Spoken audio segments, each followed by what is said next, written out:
So, no, I wouldn't say I have a passion for HR. Welcome back to Human Resources for the People. It's a human capital revolution. Today we're going to be talking about hiring someone in Cambodia. This is mostly a comparative HR between Cambodia and the United States. It's something that I'm really interested in. Specifically surrounding Cambodia, I have a lot of interest there. I've been many times. It's a beautiful country. It's sandwiched between Vietnam, Laos, and Thailand. This article is from DFDL. It's a law firm in Cambodia, and they're an employment law firm. Roxa Chen, Samnangva Thana Sa, and Vansak Kim wrote this article. Please check it out if you're interested. Link down below. So I do speak a little bit Cambodian. I'm not going to impress anyone with it. I'm still learning. In fact, the name for Cambodian is Khmer rather than Cambodia. But regardless, and you'll see scenes from Cambodia in the background of the video today.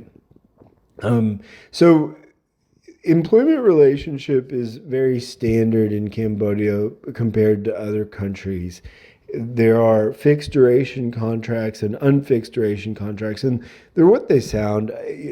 Contracts are the way that people hire in most of the world besides the United States.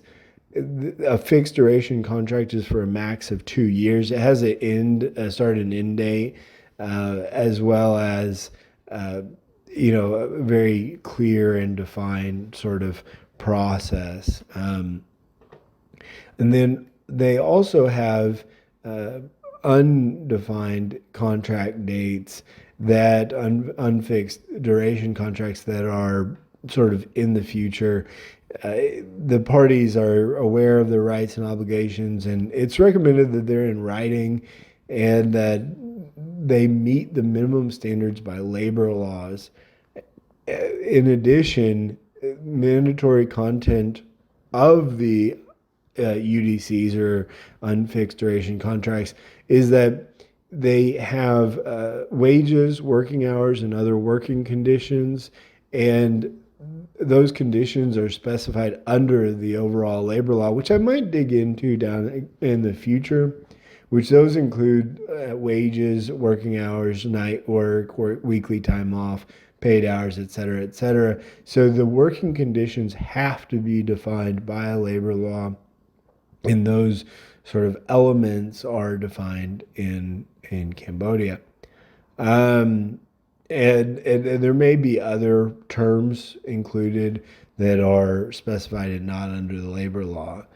When they aren't defined by a specific contract, you have to follow the law. You can't change the terms and conditions of the contract. And if you do, you have to, the employee can immediately terminate it.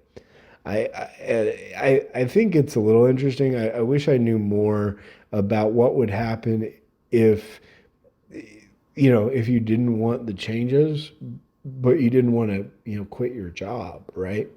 I mean, I think that that's the key thing to understand when these situations happen. Of course, foreign companies that hire employees to carry on business in Cambodia must register its establishment, and they need to they need to help their local employees obtain their workbooks, which is a little old school. They have workbooks which declare where all you've worked. I know Germany in the 1930s had these workbooks because I still have one, or I bought it at a shop, and I think it's pretty cool. Of course, you have a foreign national has to get a foreign work permit, and you can, of course, outsource and so forth.